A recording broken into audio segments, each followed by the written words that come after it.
سلام مسنون UTC قاسمی میں آپ تمام ناظرین کا خیر مقدم ہے۔ امید کرتا ہوں کہ آپ لوگ خیر و عافیت سے ہوں گے۔ آج کی اس ویڈیو میں ہم لوگ افسانہ پرومس جو کہ جیلانی بانو کا لکھا ہوا افسانہ ہے اس کے متعلق پڑھیں گے۔ آئیے اسکرین پر دیکھیں۔ نصاب میں شامل افسانہ پرومس خاتون افسانہ نگار جیلانی بانو کی تخلیق ہے۔ یہ ایک حقیقت پسند افسانہ ہے جس میں افسانہ نگار نے موجودہ دور کے مادہ پرستی اور انسانی رشتوں کے کھوکھلے پن کو اجاگر کیا ہے۔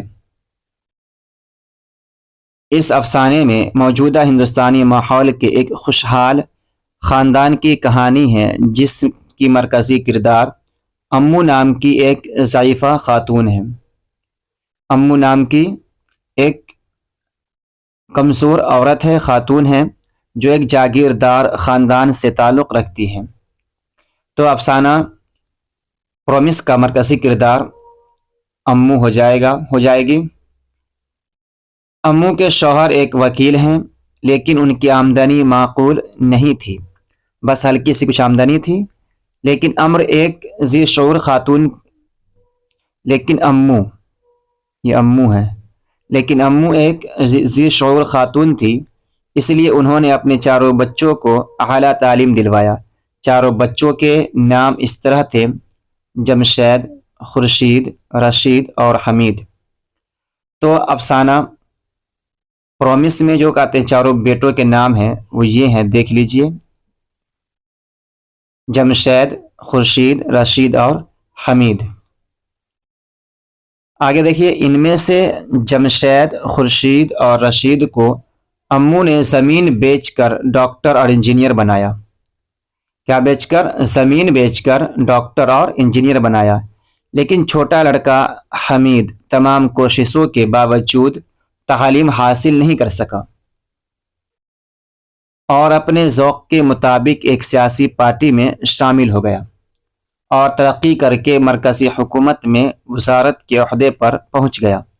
تینوں بڑے بیٹے نے امریکہ میں اعلیٰ ملازمت حاصل کر لیا اور ماں کو ہندوستان میں چھوڑ کر امریکہ میں سکونت پذیر ہو گئے۔ یعنی وہ تینوں بیٹے جمشید، خورشید اور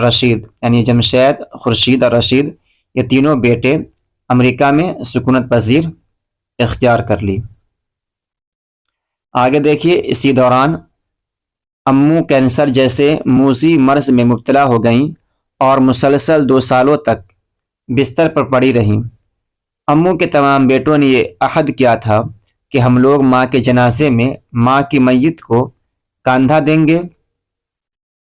اور ماں کے آخری سفر میں سب بھائی شریک ہوں گے۔ لیکن جب بیماری کی شدت کی وجہ سے امو کی حالت نازک ہو گئی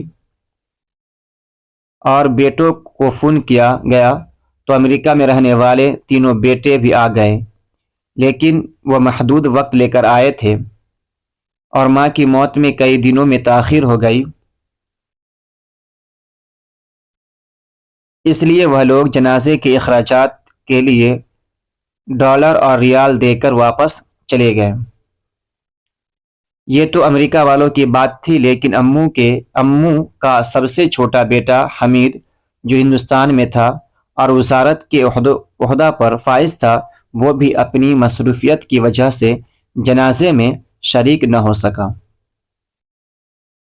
نتیجہ یہ ہوا کہ ماں یعنی امو یہ تمنا لیے ہوئے اس دنیا سے چلی گئیں کہ ان کے بیٹے ان کی موت کے بعد ان کے جنازے کو کاندھا دیتے، جیسا کہ ان لوگوں نے اپنے ماں سے پرومس کیا تھا۔ یہ تھا افسانہ پرومس کا مختصر خلاصہ۔ ناظرین، امید کرتا ہوں کہ آپ کو یہ ویڈیو پسند آئی ہوگی۔ اگر یہ میری ویڈیو پسند آئی ہو تو ویڈیو کو لائک کریں، کامنٹ کریں۔ اگر ابھی تک سبسکرائب نہیں کیے سبسکرائب کرتے۔ ملتے ہیں اگلی ویڈیو میں، جب تک کے لیے خدا حافظ۔